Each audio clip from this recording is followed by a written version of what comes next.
léṣì tó ń ṣe introduction mi ò ṣe introduction ẹ̀ pé aṣáárí mọ́mù méjì ní inú ìlú kan so nǹkan tá a wà fún kọ́ yẹn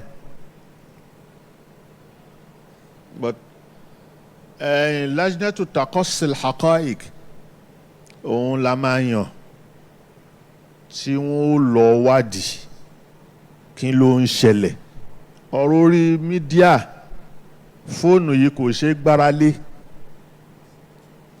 so gbogbo nǹkan tó ń ṣẹlẹ̀ tó ń àfẹ́ gbára lé yẹn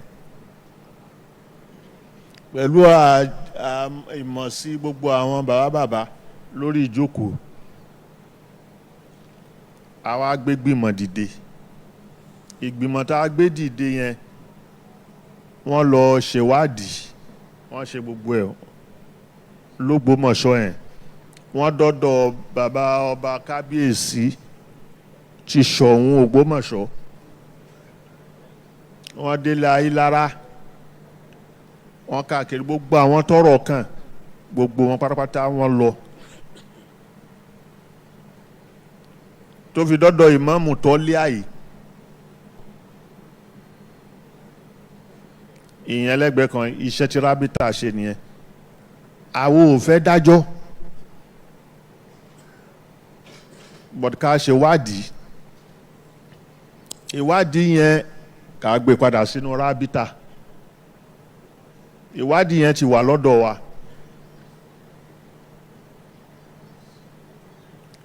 tẹ́ ẹ bá yọ ìmáàmù kan ìmáàmù tẹ́ ẹ bá mú wá fún wa tẹ́lẹ̀ yìí bá ti kúrò ń bẹ̀ òun náà la mọ̀ ní ìmáàmù àmọ́ kó tó di pé ó kúrò òun ló ń wá a sì lè le torí ìlú yín ni ìlú yín tó sì jẹ́ yẹn àwa kọ́ là ń fi ìmáàmù ìlú jẹ ìlú ni ó sọ pé ìmáàmù rèé ẹni tó bá fà kalẹ̀ pé ìmáàmù wọn ni òun ni a mọ̀ ní ìmáàmù so kò jẹ́ bọ́rọ̀ yẹn ṣe rí ẹ wá sọ fún kábíyèsí nísìn lẹ́nu gbogbo àwọn bàbá ìmáàmù yìí wípé ẹni tí wọ́n wí àti gbọ́ pẹ̀lú ògo Ọlọ́run ẹni tí kábíyèsí bá mú wá ní ìmáàmù Ògbómọ̀ṣọ́ òun la recognize. Salamu alaikum. Salamu alaikum warahmatullahi ta'ala wabarakatuh. Mo kí gbogbo wa ẹ rí pé ijó ni mo fi wọlé. I am the music type but not a very good singer. I listen to relate. And most especially those ones that are very, very meaningful and sensible. Like I said several times, I listen to anything listenable and I watch anything watchable. And I'm very careful in whatsoever I'm doing in life so that I don't overcross my boundary in whatsoever I'm doing. Mo kí gbogbo wa ní gbogbo ibi tí a bá wà pé kí Ọlọ́run bá kí ó máa fi ìfẹ́ àti àánú rẹ̀ kó máa fi bá wa gbé ní gbogbo ibi tí a bá wà. Ọlọ́run bá kò ní padà lẹ́yìn ẹnì kankan wa Ọlọ́run yóò mọ̀ kún wa. Àtẹ̀jáde tí mo rí mo wà ní ojú oorun ní ọwọ́ ọ̀sán láti pé kí n relax to prepare for tomorrow's job. One come across, I decided to go online. Kí ló tẹ̀ ń ṣẹlẹ̀? Mo wá rí níbi program àwọn Rabitah. Ẹ̀yin náà mọ̀ pé definitely Òṣogbọ́ntà leader is going to be the first thing I'm going to do. Láti wo kí ni lọ. Mo kí gbogbo àwọn tí Ọlọ́run fún ní àlàáfíà ara tó ń fi bá wa lọ sí ìpàdé Rabitah tí ó ń lọ lọ́wọ́lọ́wọ́ báyìí ní ìlú Èkó láti ìlú Ogbomoso tí wọ́n lọ. Wọ́n wá ń fi àsìkò yìí náà tó fi dúpẹ́ tó pọ̀ fún bàbá wa kábíyèsí ọba wa Fọlábí Ọláoyè Òrùmọgẹ̀gẹ̀ kẹta kábíyèsí o kábíyèsí o kábíyèsí o ẹ justify ọ̀rọ̀ tẹ́ ẹ máa sọ. Bàbá máa ń lo slang kan, slang yẹn máa ń wọ̀ mí lára gbogbo ìgbà tí wọ́n bá ti gbọ́. Bàbá ní òótọ́ ni mo sọ fún yín yẹn o, bí ó ṣe rí mo wí yẹn o, òótọ́ ni mo sọ fún yín yẹn o, bí ó ṣe rí ni mo wí yẹn o. Láti day one tí bàbá ti sọ ọ̀rọ̀ yẹn ni mo ti grab ẹ̀ ló ti wọnú ọpọlọ mi. Bàbá ní àwọn ò ní bá wa dá sọ́rọ̀ ẹ̀sìn, gbogbo ẹlẹ́sìn sì ni kí wọ́n feel free. Ẹbí irùngbọ̀n mi funfun bẹ́ẹ̀ ṣe rí ẹ bó ṣe rí abẹ́ rí tí bàbá pọ̀ jù báyẹn lọ tẹ́lẹ̀ ẹ ò sì rí wọn lórí ọ́tàrí funfun yẹn wà ń bẹ ni tí wọ́n kó jọ tí wọ́n gán fẹ́ ju tàwọn tán pera wọn sálàfí lọ. But kí ni wọ́n ṣe? Wọ́n fẹ́ ṣiṣẹ́ ìlú, wọ́n fa. You didn't say as a fashion again. Tó bá yẹ pé ìlú mo fẹ́ sìn, máa fààyè sin Ọlọ́run lẹ̀ láti sin Ọlọ́run látara ìlú. Torí pé yóò mọ̀ di iṣẹ́ pé mo ní meeting ni mi ò ní meeting ni tí yẹn bá sọ pé yẹn bá ń ṣiṣẹ́ pastoral. Kódà bó ṣe péṣẹ́ imam náà nìyẹn bá gbé sórí tó bá lóun bá ń ṣe, tí ò bá fi òdodo ṣe òun gan fúnra ara rẹ̀ ọ̀pọ̀lọpọ̀ gbà ní ọmọ miss. Ẹni tó tẹ̀ jẹ́ pé kì í ṣe pé torí Ọlọ́run ló fi gba nǹkan tó gbà ẹ bá àjọ mọ wo bọ́ọ̀lù ńgbà kan náà nílé ìgbà táwa ń wò lọ́dọ̀ wa lòun náà mọ̀ ń wò níbi ọ́fíìsì náà ṣe kalẹ̀ fún. Ẹ lọ wo ọ́fíìsì náà tán ṣe kalẹ̀ fún náà ẹ lọ rí èwo library wo lọ́wọ́ à ń bẹ bóyá ìta tún lè sọ yìí náà tún lè jẹ́ kẹ́hìn tí sáré ṣe library síbẹ̀ ní ìṣẹ̀kan tó kó tírà síbẹ̀ tí wọ́n fi jókòó tí wọ́n fi lè máa sọ pé wọ́n rí nǹkan kà.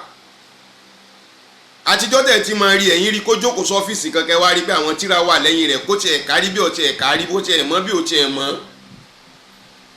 You will never see it because it's not there, because it's not sound. À ń sọ fún yín pé PhD rẹ̀ àwa yìí sọ pé oh my God Ọlọ́run o bá fọ̀nù kẹ́ bàbá wa ẹlẹ́rù.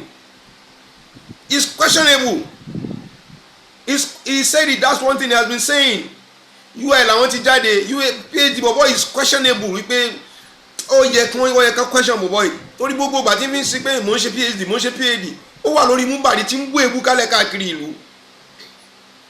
Ó wà lórí múmbàrí tí ń sọ̀rọ̀ signing wọ́n ṣe signing player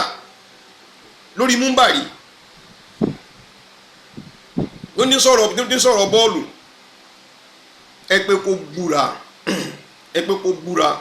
láàrin ìgbà tó ti dé Ògbómọ̀ṣọ́ yẹn sísìn àyílà lásàrì mọ́gírìbì ìṣáì àtàṣùbà. Ẹ pé kó búra pé kán tó ta gbogbo rẹ̀ tó bá lè búra tó bá lè forúkọ Ọlọ́run bá búra pé láàrin ọdún bíi mẹ́rin tó ti dé Ògbómọ̀ṣọ́ yẹn tí gbogbo rẹ̀ bá tó sùn mẹ́fà àti gbogbo ẹni mọ̀ sọ fún yín tó fi mọ́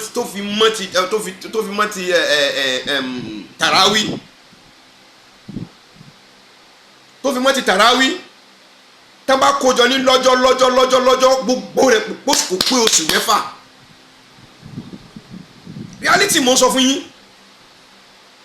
But I'm not going to dig pọ́nmọ́ dig ẹ̀. I am a real fact founder. Gẹ́gẹ́ bí ọ̀kan nínú àwọn fans mi ti ṣe mọ̀ wí Ọlọ́run bá yóò bá mi ṣe dáadáa fún yín. I'm a fact founder. I'm going to get it. Finder ń ṣẹ̀ṣẹ̀ lọ ni founder yóò ti wà lọ́wọ́ ni. Wallahi. But what is really happening? We've been warning several times. Ọkùnrin yìí pẹ̀lú gbogbo nǹkan tẹ́rí tẹ́ ń bá káàkiri lórí rẹ̀ yìí, this guy is not genuine. I'm going to find time. I'm really going to find time. Láti pé kí n jẹ́ kẹ́ ẹ mọ̀, most especially àwa táwa nílùú Ògbómọ̀ṣọ́. Láti pé gbogbo nǹkan tí ń bà wá lẹ́rù, tí ń bà ọ̀pọ̀lọpọ̀ nínú yín lẹ́rù, tẹ́ fi rí pé tẹ́ fi lè sọ̀rọ̀, tẹ́ bá ti ń sọ̀rọ̀, tẹ́ fi pé ẹ máa bẹ̀rù, wọ́n ti fẹ́ dé, wọ́n ti ń bọ̀ wá, èmi ò ní sọ̀rọ̀, pé tó ń bá sọ̀rọ̀ nísìn, wọ́n lè gbé mi, mo máa ṣe kinní nísìn, wọ́n lè ṣe kinní, wọ́n lè ṣe gbogbo ẹ̀. Táwọn gan náà tí àwọn ọmọ wọn náà wá ti wá sọ Ògbómọ̀ṣọ́, wọ́n ti wá sọ Ògbómọ̀ṣọ́ di àwọn tí wọ́n mọ nǹkan kan. Wọ́n ti wá gọ̀ wá l'Ógbómọ̀ṣọ́ láti mọ dé ẹnu àwọn èèyàn pé káwọn èèyàn mọ́ sọ̀rọ̀ mọ́. This is a report from the police, from Nigerian Police Force. mi ò ní lọ jù níwọ̀n bá ní mo kàn fẹ́ sọ fún wa níbi kẹ́yìn náà kẹ́kẹ́ lọ rèé mọ̀ kì í ṣe pé bóyá mo kú lórí ọ̀nà ò mò ń padà bọ̀ wá mi ò kú lórí nǹkan tí mò ń sọ torí pé àwọn tó wà lẹ́yìn táwọn èèyàn gbọ́dọ̀ jáde kán máa sọ̀rọ̀ lé lórí ni láì sínú pé ayọ̀ àdá ayọ̀ igi ayọ̀ fà ayọ̀ gbogbo ẹ̀ à ń fẹ́ dẹ́rù bara tá ń bá kálẹ̀ káàkiri táwọn èèyàn wà tí wọ́n ní lè sùn nínú ilé wọn tó mọ bẹ̀rù àti sọ̀rọ̀ wọn lọ́lọ́pàá ń bọ̀. When this is what the police are not allowed to do during an arrest àwọn nǹkan tí wọn gbà fáwọn ọlọ́pàá kí wọ́n ṣe during an arrest ó nìyí Zubair Mohammed òpùrọ́ ni o nǹkan ni o torí tẹ́ ẹ mọ wí náà ni ẹni purọ́ ni o ní o I'm going to read it out for you to see ni mo fi máa ní confidence àwọn tẹ́bí náà máa ń sọ̀rọ̀ lórí wọn I have my facts lọ́wọ́ mi. Look, I am an agitator, human rights activist ni mi ti pẹ́ láti ìgbà tí mo ti wà ní kékeré mi ni mi ò kí ń fẹ́ kán rẹ̀yàn jẹ so I must try to learn something, know something. Gbogbo àwọn ọ̀rọ̀ tẹ́ ń sọ tí mo sọ fún mi pé wọ́n gbé mi wọ́n arrest wọ́n ṣe pé ẹ rò pé mo regret àwọn ọ̀rọ̀ tí mo sọ ni I never regretted anything I said. I still stand by it up till now. For one day, for one single day, I never ever regretted anything I say up till now. Tábà ní kí n sọ̀rọ̀ mo lè camouflage àwọn èèyàn mọ́ bínú mọ́ sí kèé ṣe òfin tó dúró lé mi lọ́rùn tó dúró lé mi lórí. Because I am sure of what I'm saying. I've been saying it. I want anybody to challenge me in court. Kèé ṣe pé àwọn ọlọ́pàá gbé yẹn lọ rèé tì mọ́lé ẹ mọ́jọ kó sọ̀rọ̀ mọ́ ẹ mọ́jọ kó ṣe kínní ó ń kọ́. It will never soften me. Rather, it will get me more harder. Torí the worst intention ni pé tí mo bá lọ sátìmọ́lé tẹ̀sùbá mi ni ò ní bá mi wọnú ilé bọ́tọ̀ kan mi ò kúrò nínú àwọn àsìkárù tí mo ń ṣe tí mo fi ń pe Ọlọ́run ó ti wà nínú is endow ó ti wà níbi ó ti wà níbi I keep saying it. The only thing máa kàn ṣe níbẹ̀ ni pé ẹ wo ẹ dákun madam àbí ọ̀gá ẹ bá mi wá igi ọwọ́ mẹ́rin kan ẹ bá mi kan kéékèèké kí n máa fi ṣe àdàdí nǹkan tí wọ́n bá ti ṣe màá máa fi ká mi kà máa dì mọ́ tó bá yẹ ti ṣe bẹ́ẹ̀ àmì kò sírun mi kankan tí mo miss wàláì làzim súnmọ́ bí láìláì kò sí irun mi kankan kò sí bó ṣe há tó kò sí irun mi kankan tí mo miss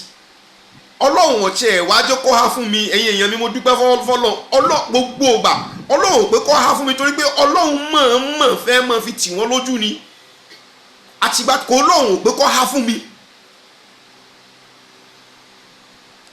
tí ó fi débi pé mi ò fi níbi kírun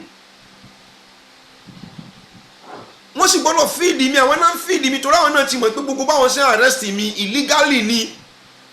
àìsàn gbọ́dọ̀ ṣe mí orí ọ̀gbọ́dọ̀ fọ́ mi èyí tí mo tiẹ̀ sọ pé orí ń dà mí láàmú orí ń fọ́ mi mo ṣe torí ẹni tó wà ní sẹ́ẹ̀lì nítorí wọn ò ní jẹ́ kó orógùn ẹ̀wọ̀n mi ò gbádùn orí ń fọ́ mi wọ́n lọ ra paracetamol wá fún mi mo sì fẹ́ni tó wà ní sẹ́ẹ̀lì ń gbà ìwọ náà lò ó wàláì azim súnmọ́ bí láìláìláìláwà torí wọ́n ti mọ̀ pé àwọn mú mi illegally ìgbà bá ti bí mi léèrè ọ̀rọ̀ wọ́n ti mọ̀ pé ìgbà tí wọ́n lọ́ọ̀yà kò kí ń jókòó tì mí tí mo fi mọ̀ kọ́ àwọn statements mi náà but by writing my statement pé kí ló mean pẹ̀lú kíní mo sure now it's something I know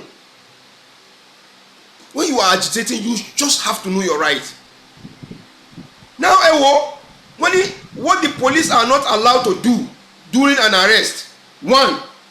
they cannot arrest you over civil matters. Èwo náà ti mú mi ní ìsìn tí kò ṣe civil matter. And they are not supposed to do. They are not.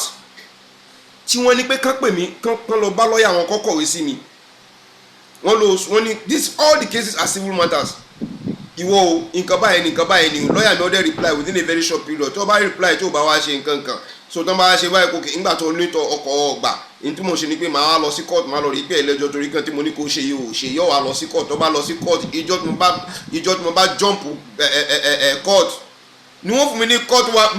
bench warrant wọ́n wá lè ná gbogbo owó tó bá fẹ́ ná lórí rẹ̀ lórí pé bench warrant yẹn kán make sure pé wọ́n arrest mi kán tì mí mọ́lé that is court order ni wọ́n lè fún mi ní bench warrant àmọ́ tí mo bá ti lè miss court àjọ máa lọ ní you don't have the right to detain me no. nígbà tí ọdẹ wálé ọdẹ bú kíní kan tó jáde tó bú kábíyèsí kàkàkàkàkà tó blast kábíyèsí ńgbà náà ó dàbí ẹni pọ́nrún ọ̀yàbọ̀ wọ́n sọ pé àwọn ti pè é wọ́n ṣe kíní. He was with me ní police station ngbà tí ó fi wá àwọn lawyer tí wọ́n tẹ̀lé wa if I'm not mistaken they are 6 including himself making 7. My own lawyer at that time to join wọn to the 8. ẹlẹ́sà náà jọ ṣe fáwọn tó ń ná mọ̀ níbẹ̀ wọ́n tún bẹ̀rẹ̀ sí mọ́ fún mi jómi tó rọrọ̀ ní ẹ. Look, this is civil case tí kábíyèsí yín mi ṣe ń wí nìyẹn jọ náà tí kábíyèsí bá mọ̀ pé n tó ń sọ kò bá tẹ́ lọ́rùn kán pè ń lọ́jọ́ 10 billion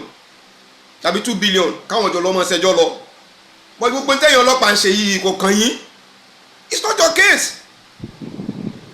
Ibẹ̀ ló fi mí sí lọ. Tá bá sọ pé kíní kan ní irọ́ ni wọ́n pa ibẹ̀ ló fi mí sí ibẹ̀ lórí ìjókòó bẹ̀ yẹn ló fi mí sí. Tá ní kọ́ wa kọ́kọ́ kankan nínú statement. Ibẹ̀ ló padà fi mí sí tó fi lọ. Ẹbí wọn lè tán máa rẹ̀ nígboro máa ṣe báyìí torí nǹkan tí wọ́n ń gbà ní. They can't do anything because it is a civil matter. Boyfriend mi gbá mi lóde boyfriend mi ó cheat mi wọ́n ń jà láàrin ara wọn nǹkan kan ó elágbájá insult mi olórí mi fọ́ oníkìní kan. It is not the duty of the police.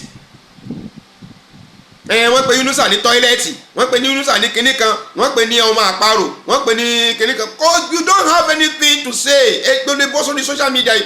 àwọn ẹni cybercrime mọ̀ ẹgbẹ́ kinní wọ́n mọ̀ fi halẹ̀ mọ́ àwọn èèyàn kálẹ̀ káàkiri. It is not. Lópin ìgbà tó o bá ti lè lo cyber láti lọ rẹ fi lu jìbìtì láti lọ rẹ fi jalè torí àwọn tán lo cyber tán fi ń jalè wà àmọ́ cyber bully ó wà lórí cyber ó bully mi ó wà lórí kinní ó bully mi. Nonsense nìyẹn. Inú mi fi dára mi láwọn pẹ̀lú gbogbo àwọn guys tán bully mi. I will never say anything to them torí tí wọ́n kàn lè ṣe ní pé kí n kàn mọ́ sọ fọ́lọ́run bá pé gbogbo orí ìyàtọ̀ lọ́nba fẹ́ mọ́ fi jẹ gbogbo àwọn tán bá ń bully mi kọ́ lọ́nba kọ́ mọ́ bá mi fi jẹ wọn because I will not reply you. I will never reply you. Ẹni tó bá mọ system mi yóò ti rí system mi pé kìí ṣe pé wọn ò fẹ́ bú kọ́ mi. Gbogbo àwọn ọmọ tó yẹ pé nǹkan fi bí wọn nìyẹn láwọn tí wọ́n jẹ́ pé àdámọ́ tí wọ́n nìyẹn wọn ò ní bú irọ́ wọn torí wọ́n ti mọ̀ pé wọ́n nà wọ́n bàjẹ́. Àwọn tó bá jẹ́ bí irọ́ bàbá wọn ni wọ́n mọ̀ jáde tó sọ pé wọ́n mọ̀ bú. ṣérú èmi níwà mọ̀ bá ọmọ tí ò tọmọ mi àbí tó bá jẹ́ pé irọ́ ọmọ mi ni ṣé mi ni màá mọ̀ pé mo fún lésì tó yẹ kó ní bàbá. Ó kẹ́ tí mo bá wá ṣe tí mo bá ní mò ń bú bàbá rẹ̀ where am I really going? Sẹ́kọ̀ọ́ wà ń bẹ̀ kò sẹ́kọ̀ọ́ ń bẹ̀ gbogbo ẹni tó bá ti dìde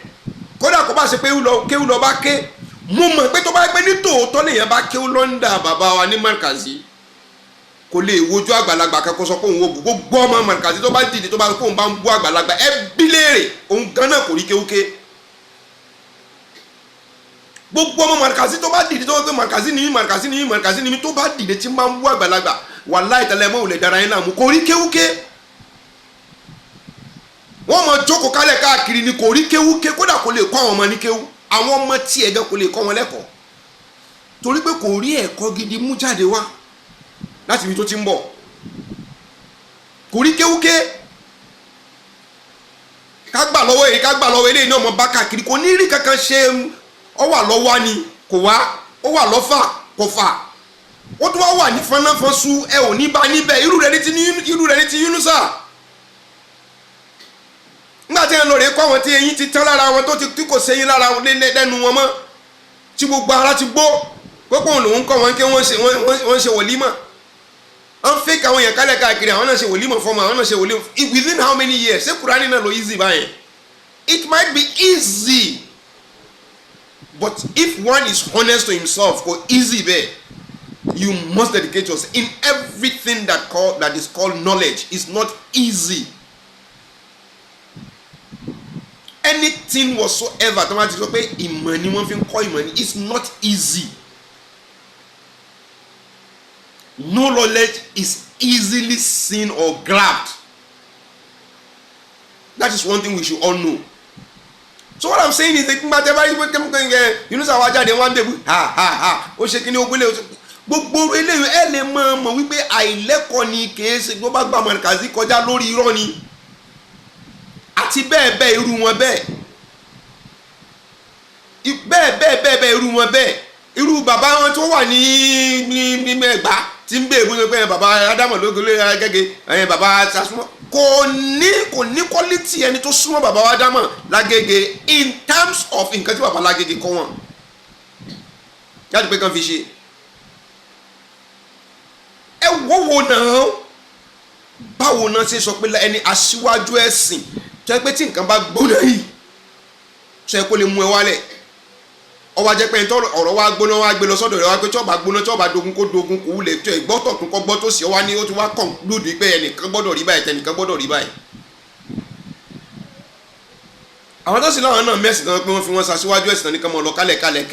ẹgbẹ́ náà oyè tẹ̀ ń fún àwọn kíní kálẹ̀ káàkiri yìí oyè kíní náà ṣé wọ́n mọ sọ́mọ́ ọmọṣẹ́ wọn. wọ́n pè yẹn ní wọ̀kílì mùsùlùmí wọ́n ń jà níbí lọ́njà lọ́wọ́ ẹ̀ orí túnṣe àfi àwọn blackmailers náà jọ ń blackmail ara wọn kálẹ̀ káàkiri ẹ má jẹ́ kan borúkọ Olúwa jẹ́ o ẹ má jẹ́ kan ṣe kíní jẹ́ o tó wá jẹ́ pé onítọ̀ náà bá ti wùwà yẹn náà tẹ́lẹ̀ kò sọgbọ́n táwọn lè jẹ́ ká support ẹ̀tọ́rọ̀ ọmọ Olúwa ni ọ̀rọ̀ rọ̀ gbọ́dọ̀ jáde ẹ wá padà sọ fún gbogbo ayé pé prank ni ọ̀yà ìwọ náà mọ dọ̀bálẹ̀ sẹ́rí pé ó ti dọ̀bálẹ̀ báyìí nísìn so gbogbo tó ṣe ó prank ni mọ́ ṣerú rẹ̀ mọ́ o that is a very big expensive prank very expensive prank tẹ jáde kéèyàn sọ fún mi pé gbogbo àwọn títí náà lọ sí Mẹ́kà láti kan bí ọdún mẹ́wàá tọ́mátì lọ tọ́mátì dé ìmọ̀ gbàsọ ara mi wọn ni òun ní lò ní wọn sọ pé àní màá gbà ní tí ẹ bá ṣe bẹ́ẹ̀ lọ sọ fún bàbá yín ẹ lọ sí pé kíní yìí I wanted to do content about it nígbà mo padà wo báyìí I sit down and I reason with myself these people are just playing with our intelligence scripts ni wọ́n ṣe lé wa lórí they are playing their own films in their own little way ẹ ti wá fi ẹ̀sìn ẹ ti wá fi òṣèlú ẹ ti fi bò ẹ̀sìn lójú ẹ ti fi òṣèlú ẹ ti fi bò ẹ̀sìn lójú tẹ́ bá ti gba ọ́fíìsì tẹ́ bá ti gba political appointment báyìí opportunity dé fún yín ó ti dé fún yín nìyẹn láti pé kẹmọ tẹ ojú àwọn èèyàn mọ́lẹ̀ so like I'm saying níbí ó tún sọ pé the police they cannot beat slap torture or brutalize you no officer has the right to discipline you ọlọ́pàá wa dé wọ́n ń di ọ̀n gbàjú mọ̀ gbé ìṣọ̀nà mọ̀ sẹ́yìn pẹ́mọ́ kíni orí nǹkan tó ṣẹlẹ̀ l'Àbújá ni wo tó ṣẹlẹ̀ láàrin Wike pẹ̀lú sọ́jà tán ní kọ́mọ sọ́lé ó dẹ́ fọ́ lágbára rẹ̀ tó ń sẹ́ ìwọ kó gbé mi síbì ó ní gàgàgàrà àtọ́jú orí àti gbogbo ó ní you are fool don't call me if I'm not fool ó dà ó kó sí lẹ́nu I'm not fool because you should be able to know your right. No, I'm not fool. Ó kó sí lẹ́nu. Ẹ wá sọ pé Markazi nìyẹn wọ́n fi Markazi ẹ wá fi rọ irọ́ orí burúkú tẹ́ wà lára yín ẹ wá fi kúrọ́ kalẹ̀ Markazi lẹ́yìn ẹ wá fi bú àwọn èèyàn kalẹ̀ káàkiri ṣé Markazi ń bú yẹn ni? Ẹ wá dúró èbú tí wọ́n tán bú Mudiru. Tírélà ò lè kó kọ̀ńténà wọ́n fi mọ lóde kọ̀ńténà àwọn jackman tó sì tún dìde tó yẹ pé àwọn lẹ́ẹ̀kan máa defend gbogbo ẹ̀kọ́ pé wọ́n jáde ní bàbá tó lọ rí wọ́ọ̀nù wọn mi ò rán ní sẹ́ pé kẹlọ́ rí mọ́ ìjà lórí nẹ́ẹ̀tì àwọn èèyàn bínú bọ̀ tí wọn ò tó bẹ́ẹ̀ wọ́n respect ẹni tó já síwájú wọ́n mú bínú wọn mú mára aṣíwájú àwọn ní bá wọn sọ̀rọ̀ wọ́n tẹ̀lé ní kọ́bùrù Markazi táwọn wo l'Ógbómọ̀ṣọ́ tẹ́lẹ̀ èmi tí kọ́kọ́ máa accuse wọn pé bóòlù ẹ̀ ń ṣe báyìí wọ́n ń bú Markazi àìtẹ́ríkẹ́ jáde ẹ̀jẹ̀ kíní at the end of the day mo wá padà wá discover pé no their system is not the system of bú mi kí n bú ẹ. Imam Abibu Mogba look at what he said pé bẹ́ẹ̀nù ẹgbọ́n kan tó wí ó ní bẹ́ẹ̀nù ẹ̀ ibo la gbé ti rí ìwọ̀ tó pera ẹ̀ náà mọ Markazi tó ń bú àgbàlagbà. Ibo ló ti rí tiẹ̀ ọmọ Markazi pé Markazi ni wá ẹ bá ní baba Alágége o sì ṣe tó ń sì ń bú àgbàlagbà tí ó ṣe ọ tí ó rò ẹ ṣé Markazi náà nìyẹn àwọn fake Markazi lè ń gbé yẹn wọn ó tún jáde bọ́lọ̀ wọn ṣe máa tó àṣírí gbogbo yín nìyẹn pé gbogbo ẹ̀yin tẹ̀ ń forúkọ baba Markazi tẹ̀ ń fi jẹun bọ́lọ̀ wọn ṣe máa tó àṣírí yín nìyẹn wọn tún máa jókòó pẹ̀lú àwọn ọ̀tá Yunusa àwọn ọ̀tá àlù àwọn Yunusa tọjọ́ àwọn tọjọ́ rẹ̀ Yunusa tọjọ́ tá àlù ló sì mọ̀ pé àwọn Amẹ́ríkà sí eléyìí náà ní ń búlù ní ń bú kábíyèsí ní ń bú gbogbo rẹ̀ nǹkan tí Markaz ọkọ wọn wọ́n sì mọ̀ jókòó torí wọn torí ọ̀rọ̀ torí tẹnu ọ̀lẹ àfàjọ aláìfẹ́ kan ṣe torí títẹnu wọn ò lè búra rẹ̀ wípé wọn ò mọ jẹ lórí ìrìn àjò yìí kọ́ búra rẹ̀ wípé nínú àwọn tó jẹ́ wọn ọmọ lẹ́yìn Yunusa tí wọ́n gbà tí wọ́n ń jẹ tí wọ́n sì sọ pé àwọn ń ṣe tìlú tó bá jẹ́ pé irọ́ ni gbogbo bí tó bá ti náwó yẹn sí kọ́nà ọba kó jẹ́ kí gbogbo rẹ̀ kó run lára wọn tó bá jẹ́ pé wọ́n fi jẹ oúnjẹ ni kódà tó bá ti yàgbẹ́ rẹ̀ yóò ti ní nǹkan tó ti ṣe lára kó gbòdì lára wọn. But we keep quiet. Bákan wọn pé kò yé wọn ni yóò padà yé wọn pẹ̀lú ògo Ọlọ́run tó lọ́nba fún wa níṣẹ́gun wọ́n tún lùdí àpò pọ̀ pẹ̀lú àwọn tí wọ́n sọmọ ìlú. Ọ̀rẹ́ mi ni wàhálà ọ̀rẹ́ mi ni kódà kí sọmọ ìlú yìí bọ̀tọ̀ fẹ́ràn Yunusa gidi gan. Nítorí wọn bá kálẹ̀ káàkiri wọ́n sọ pé àwọn jìjàngbara fún yàn. Àwọn ẹ̀yìn náà wọ́n sọ pé àwọn náà làwọn ń jókòó làwọn ń discuss ọ̀rọ̀ ìlú láti pé bí ìlú ó ṣe bọ̀. Ọlọ́run mọ bí ó ṣe ṣe pẹ̀lú gbogbo yín ojú gbogbo yín ọjà. Wàláhì tàláhì Zubairu Muhammed Taofeek kò ní mọ ṣe ju bí ṣe ń ṣe yìí lọ kò sì ní yé sọ ju bí mo ṣe ń sọ yìí lọ àwọn bọ́lá ó ṣe mọ ìyẹyẹ yín lọ́kọ̀ọ̀kan nìyẹn ẹ ò létí mọ̀ torí pé àwọn ayé mọ̀ wàláhì àwọn ayé ti rí yín wọ́n ti mọ̀ yín kálukú ìṣẹ̀lẹ̀ lágbájá ni òjẹkújẹ ni wọ́n bá kálẹ̀ káàkiri sẹ́rù pé wọ́n ní nǹkan gidi ẹbí wọ́n léèrè pé wọ́n ní nǹkan gidi kan tí wọ́n ń ṣe èyí tá lè ṣe náà ní láti pé ká mọ búlì àwọn èèyàn láti pé torí pé káyọ̀ lè bá a mọ̀ wọ́n yà lọ́nà fún mi kí n kọjá tọ́lọ́wọ́n bá ti ṣe láti fẹ́ fi ọ̀hún báyìí ojú kan náà lọ́mọ wà ọmọ wà lójú kan náà ni wàláì. So in order for me not to forget wọ́n á tún sọ̀rọ̀ kíní kan níbi ẹlẹ́ẹ̀kẹta wọn they cannot search your phone without your consent or a warrant bírú ètò wọn ṣe fún mi but I take my time for the bí oṣù mẹ́jọ almost 8 months I took my time mo make sure pé nọ́mbà mi yẹn mi ò lọ rèé retrieve ẹ̀ instead mo gba nọ́mbà mi ni mo ń lò mo make sure wípé I did not go into my it's still mine I did not go into my other page I open another page on Facebook láti pé kí n lè bá wa current pẹ̀lú nǹkan tí ń lọ mo fi ń tẹ́ àjálù láì _ Ìmọ́lẹ̀ Àdínì. It is me. I'm not hiding in the same address, the same everything ni mo fi ṣe. Oh my God, check all my details kò sí kankan tó yàtọ̀ síra wọn. Google ni kíní kan gbogbo tẹ́ bá ń bi lẹ́bàá ni so scammer tí ó sọ pé ó scam mi ò múra. Pé password mo lò fún gbogbo wọn ẹyọ kan ni. It's hardly for you to know. The one and the only person tó lè mọ́nà lọ́mọ mi. So nígbà míì gan níbi mo jókòó sí mo fẹ́ ṣe nǹkan báyìí o kí ló fẹ́ bá mi ṣe níbi tó wà yẹn mo fẹ́ kó bá mi ṣe nǹkan báyìí ó lè bá mi ṣe online because he has everything do this and he will. So all they are doing at that time wọ́n kàn ṣe ni mo mọ̀ọ́mọ̀ mi ò wọnú gbogbo àwọn pages yẹn mi ò dẹ̀ tún wọnú àwọn face mi ò wọnú kí ni account mi mi ò wọ account mi kankan including my emails mi ò wọ bẹ́ẹ̀ mi ò dẹ̀ ṣí email mi because I am honest to myself. Kò bá mi lẹ́rù lọ́ba ní kankuro ni I am so plain lórí rí I am not being bankroll I still repeat it not being bankroll I struggle to survive and right from my childhood I have been a struggler tó yẹ pé mò ń ṣe mò ń jáde mò ń ṣiṣẹ́ mo fagbára mi ṣiṣẹ́. Ọlọ́run ṣe mí lọ́dọ̀ tó wà versatile tó yẹ pé mo serious lórí nǹkan tí mo ń ṣe. I accommodate people èmi get employ àwọn èèyàn I grew up and I bring people beside me to grow. Nǹkan wájú wá láyàn mọ́lẹ̀ nǹkan kan dédé wò yẹn lẹ́kọ̀ọ́ wọ́n wí yẹn pé you don't have any history to it. I been saying this thing online several times. How many times ẹ̀yin gan fúnra ẹ̀ mẹ́rin ṣe investigate mi kálẹ̀ káàkiri ṣe lórí mọ́ ẹ̀ kanáwó mi náà. Gbogbo bí tí mo gbé màá sọ fún yín like from my childhood tẹ́ bá ní kí n wá tún bá ṣe tán kí n wá mọ sọ fún yín online màá sọ fún yín màá dẹ̀ sọ kì í ṣe pé màá sọ fún yín pé lágbáyà ní báyìí kẹ́ lọ rí béèrè àwọn ibi tí mo gbé nìyí ẹ lọ síbẹ̀ yẹn kẹ́ lọ rí mọ wádìí gbogbo tí mo gbé ti gbé. I don't have skeleton in my cupboard I don't ilẹ̀ fi lè bì mí wó gbogbo ẹni tó bá sọ̀rọ̀ mi láburú wallahi tallahi ẹ̀yin ni ẹ̀yin tútù tó forí sàpàtà lọ́rọ̀ yín ó lè má tètè yá ṣùgbọ́n wallahi ẹ̀jẹ̀rẹ̀ ẹ̀kẹ́rẹ́ rẹ̀ bẹ́ẹ̀ ní kéré rẹ̀ yẹn wallahi tallahi irọ́ lẹ pa tí mi ò ṣe tí mi ò rò ẹ́ tí mi ò rò tiẹ̀ ńlá burú tó wá jí láàárọ̀ kùtùkùtù tó wá wò pé kò tẹ̀ sí tó lè ṣe ní ìsàfi lọ́ba ní kàlọ́ fẹ́ bú tí ó ṣe oh my god wallahi azim suma billahi lezira oh kò sírò àgbo tó lè fi wẹ̀ ó lè bọ́ mo fi anabi muhammad sallallahu alayhi wa sallam mo fi búra fún ẹ kò sí àgbo náà kò sírò àgbo tán lè kì í bọ̀ tó fi lè bọ́ la hawla wala quwwata ní tòótọ́ ṣùgbọ́n níbi tí ọlọ́run máa ń lò sí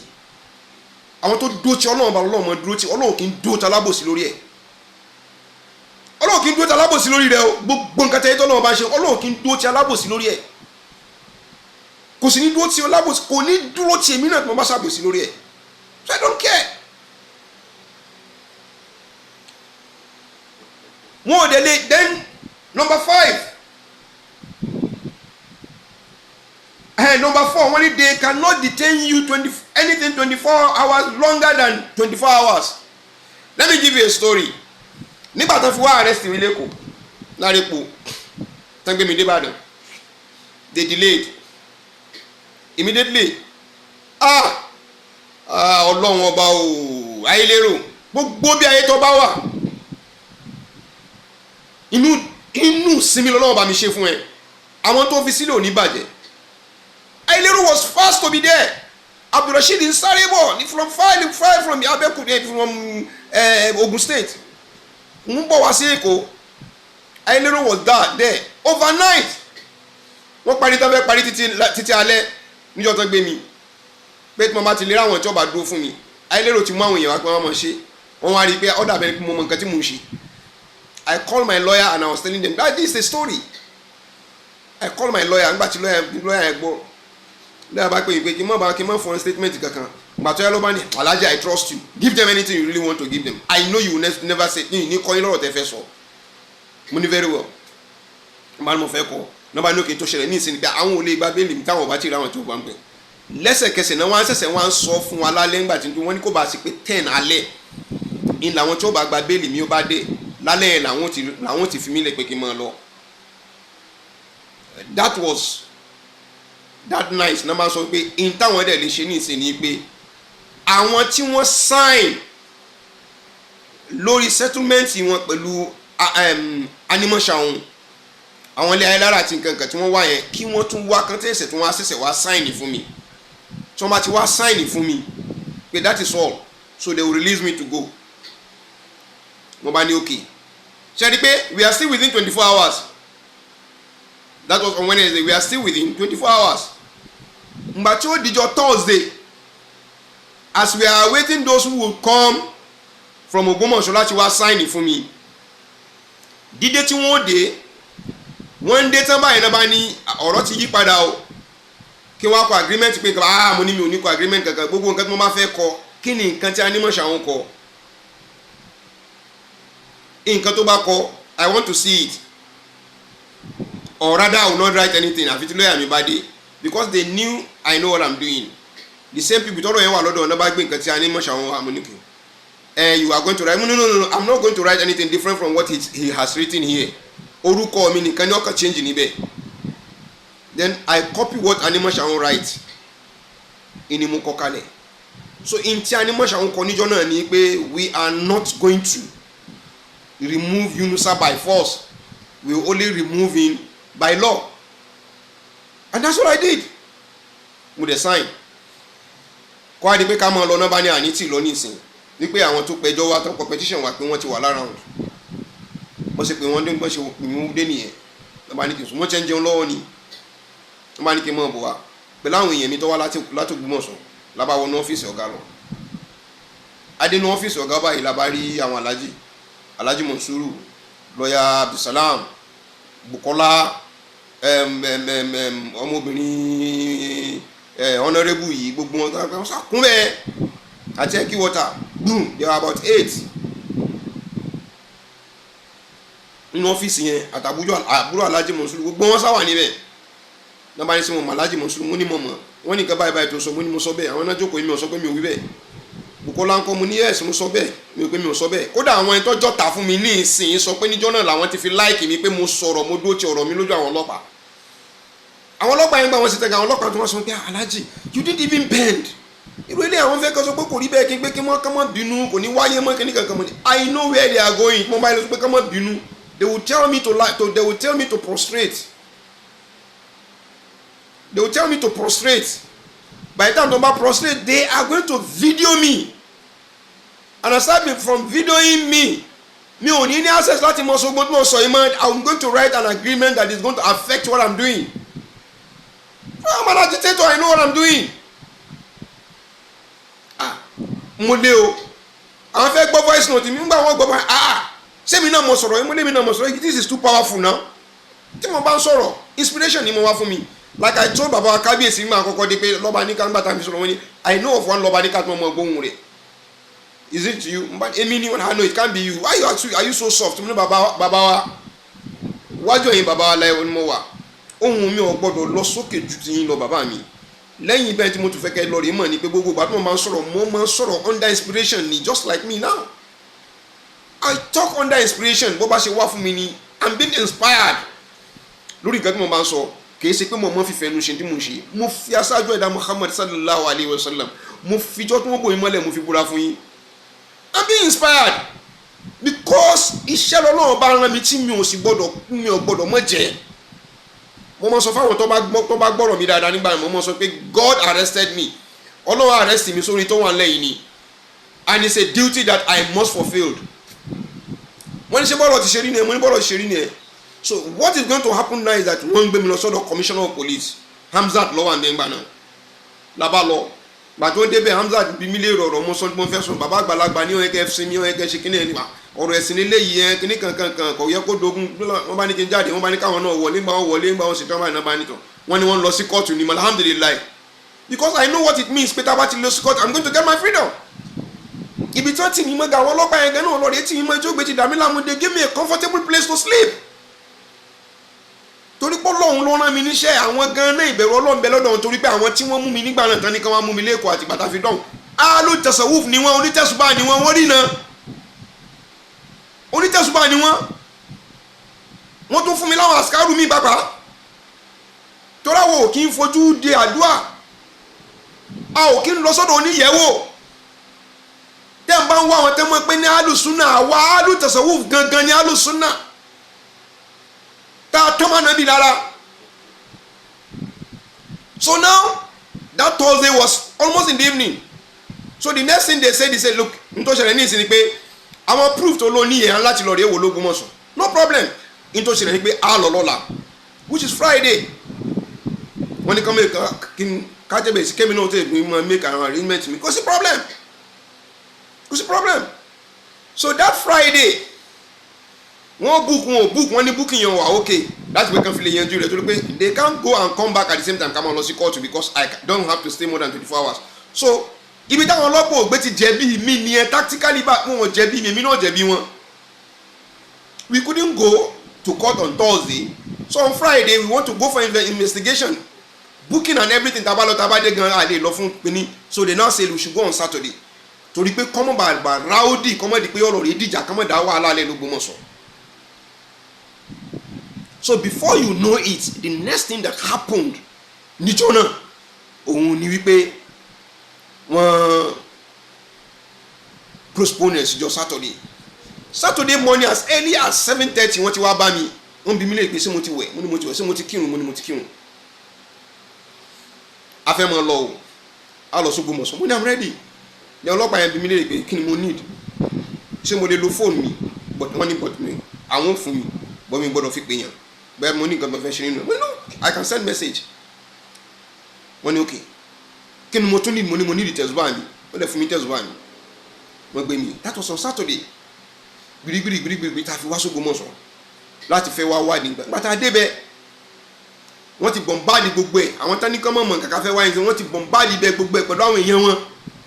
káwọn bá fi wọlé then before you know it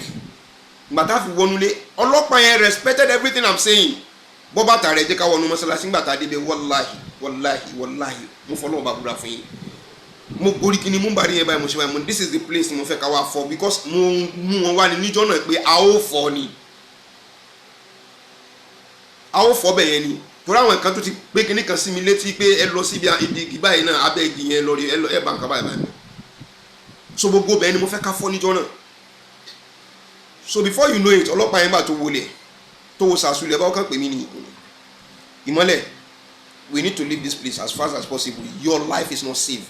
ṣe rò pé rọ́ọ̀nì ìgbà tó ń fẹ́ gbé mi kó lówó dé sàárìn la fi kọjá náà ẹ wo fídíò yẹn bó ti ṣe rí. wọ́n ń gbé lọ ní fún táwọn náà wà ní mọ́tò fírù ẹ̀ sí sẹ́yìn ẹ̀ sí sẹ́yìn.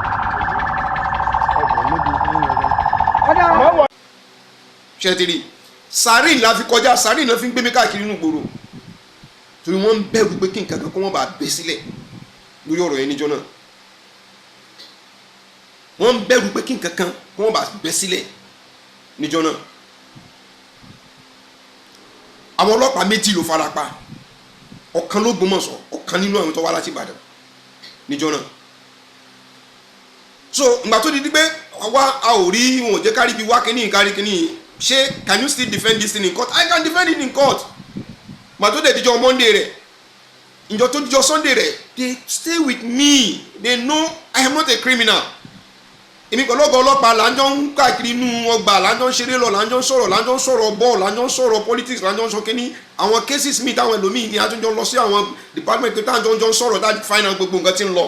because they are protecting their uniform they know this is not a criminal case but agbára ti wà níwájú lórí ọ̀rọ̀ yẹn then before you know it ó dijọ́ Monday wọ́n gbé mi lọ sí court I got to court they requested for my own blood to be part of those who are going to sign for me do you know one funny thing kò sẹ́bi mi gẹ́gẹ́ tí mo sọ wípé kó mọ̀ bọ̀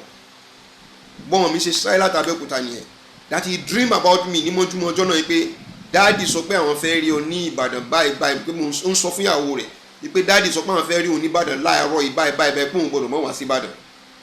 alọ́lọ́ ńlọrọ̀ mi níṣẹ́ tí mò ń jẹ́ kì í ṣe mi he took off láti Abẹ́òkúta he came wọ́n ti pronounce tó fẹ́ pronounce ní court lórí bail mi ó ń dé báyìí náà máa pé ẹni tó jẹ́ blood mi kan gbọ́dọ̀ wà níbẹ̀ mọ́dẹ̀ gbọ́ provide nǹkan báyìí wọ́n ń dé báyìí bí bọ́mọ̀ mi ṣe pè nìyẹn wọ́n ń pè báyìí mo bá gbé fún ayé lérò ó lóun ti dé o bóun ní òṣèré tó fi débi ó débi báyìí they were shocked Bukola was ó shocked Bukola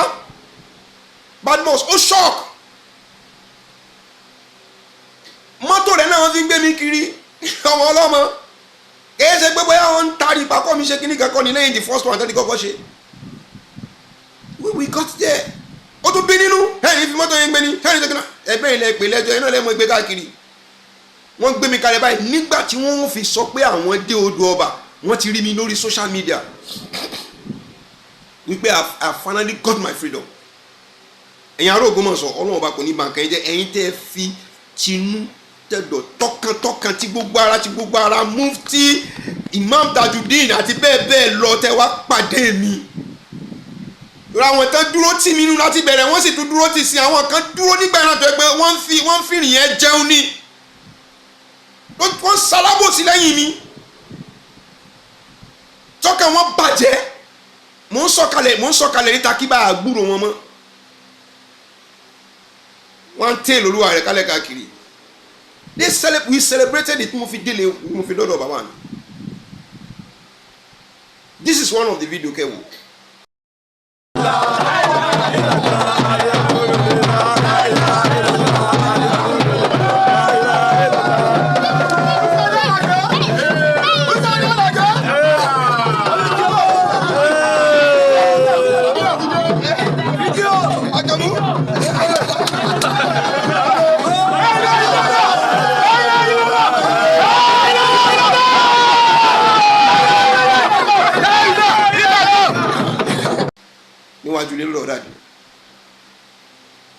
After that lórí pàǹpín yẹn lẹ́jọ́ san 1 billion ṣe kínní lórí kínní so ẹ mọ̀jẹ̀ ká máa fọ̀rọ̀ kóòtù kankan dẹ́rù bàá mọ́ níbí yìí wọ́n ní o gbọ́dọ̀ takú kú lórí pé kí lọ́ọ̀yà rẹ kọ́ mọ nǹkan rẹ they cannot deny you of your lawyer ọlọ́pàá ò gbọ́dọ̀ deny rẹ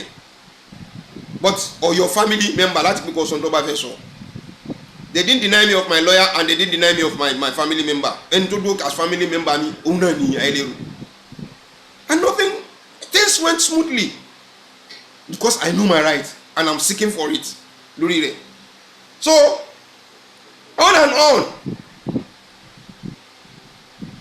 wọ́n gbọ́dọ̀ arrest ẹ láìsọ reason tán fi arrest ẹ just like the last one they came to do tán fi handcuff wọ́n fi wá gbé mi ìyá under arrest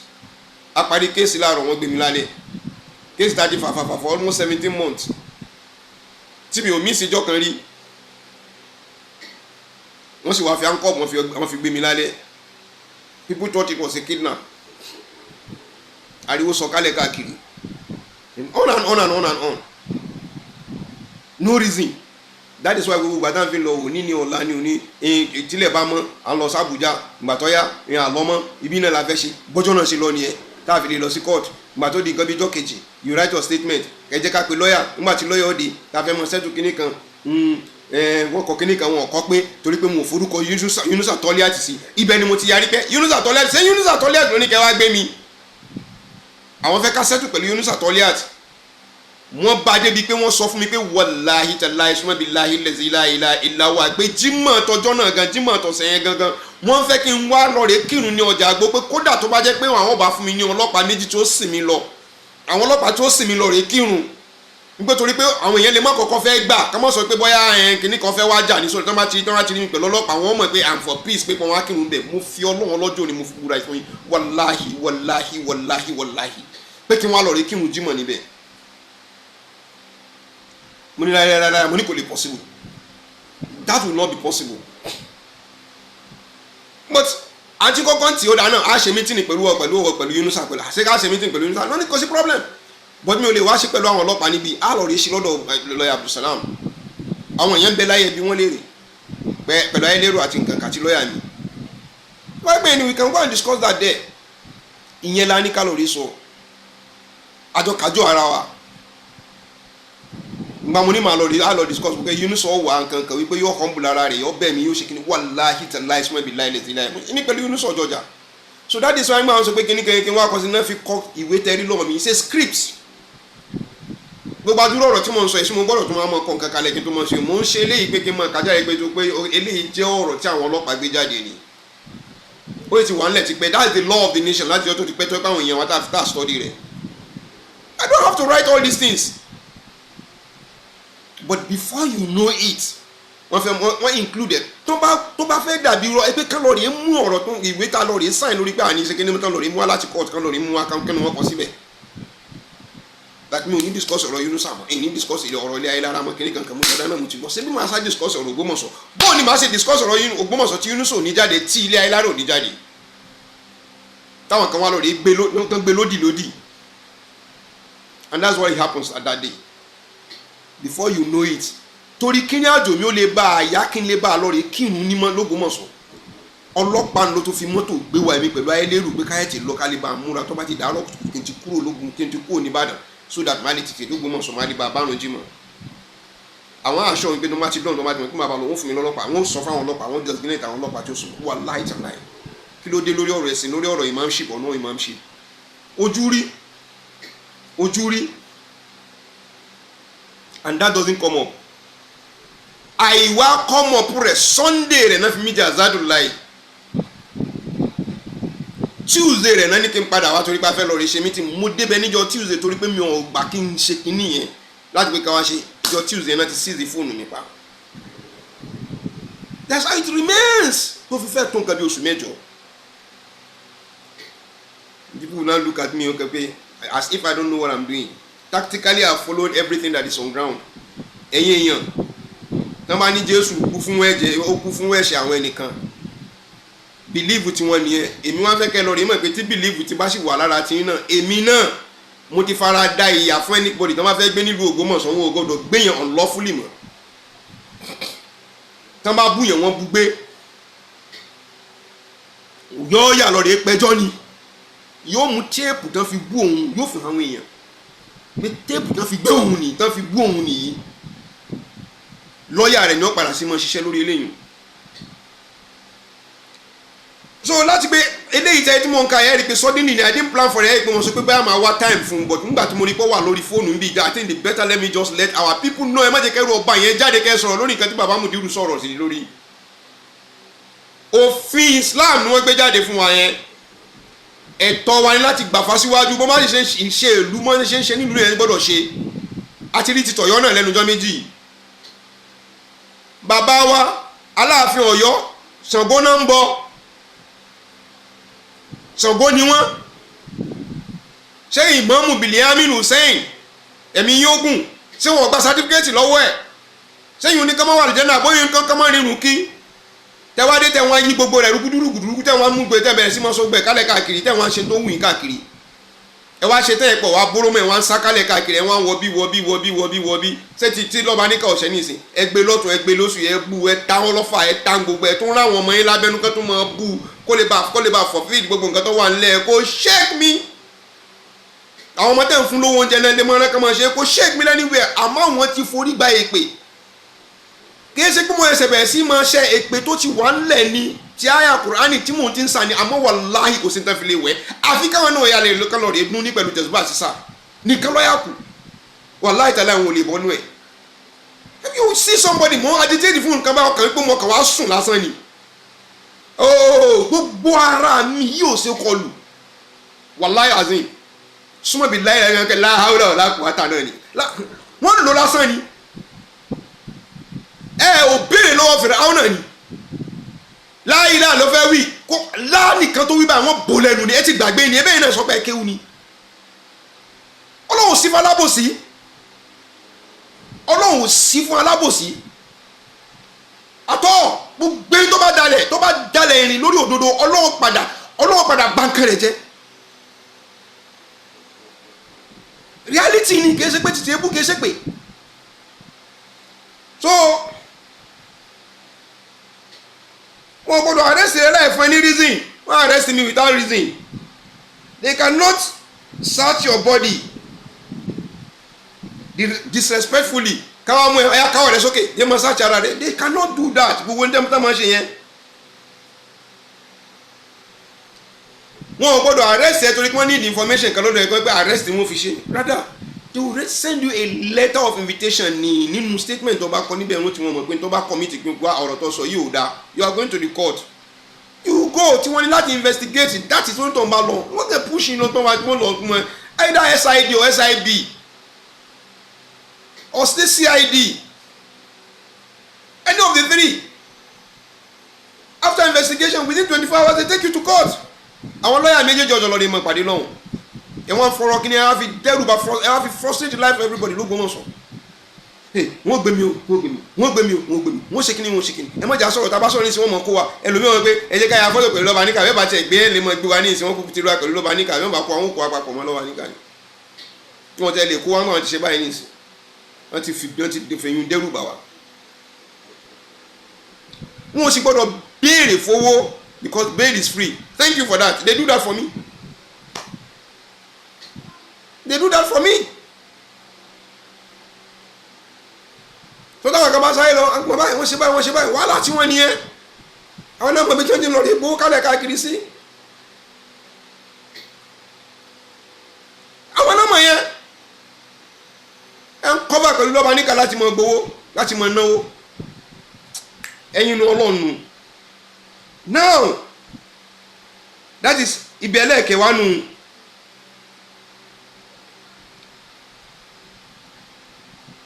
àwọn ọlọ́pàá ní authority but authority wọn ní boundary ó níbi tó mọ ó sì ní bó ṣe mọ fi mú yàn so ẹ má jẹ́ kọ́rọ̀ yẹn ó bá yín lẹ́rù wípé à ń bẹ̀rù níta bá ti lọ́ọ́ rí sọ̀rọ̀ wọn sọ pọ́rọ̀ kan bẹ ní kóòtù ọ̀rọ̀ kan sì kọ́ ọ̀rọ̀ kóòtù kọ́ lélẹ́ yìí mo ti sọ fún yín tẹ́lẹ̀ pé tó wà lẹ́yìn sọ̀rọ̀ kóòtù ọ̀rọ̀ ẹ̀sìn ni ẹ lọ́ọ́ rí èwo tán bá lọ tán bá bọ̀ even in the Supreme Court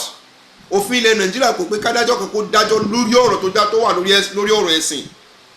àbí tó jọ́rọ̀ ìdílé wọ́n dá yín padà sí ìdílé yẹn ni so that is it let's come out and celebrate Rabitah for what they did wọ́n dúró ti òdodo wọ́n sì mú ọ̀rọ̀ òdodo jáde. Èmi ò bribe fọ̀rọ̀ bribe wọn o àṣẹ àjẹmọ́ṣẹ́ ni mi ò kí ń ríyàn fi hàn mi ò kí ń kọjá yìí mi o bọ̀dé yẹn bá kọjá àlà tí tó fi máa sọ pé ẹ bàbá wa ìntẹ́ ìṣe yìí ọ̀dà ìntẹ́ ìṣe yìí ọ̀dà ìntẹ́ ìṣe pé ṣe tèébù màtá sì sunkún sí wọn lọ́rùn ó ṣiṣẹ́ lé lórí we saw it wàláì a ṣiṣẹ́ lé lórí we saw it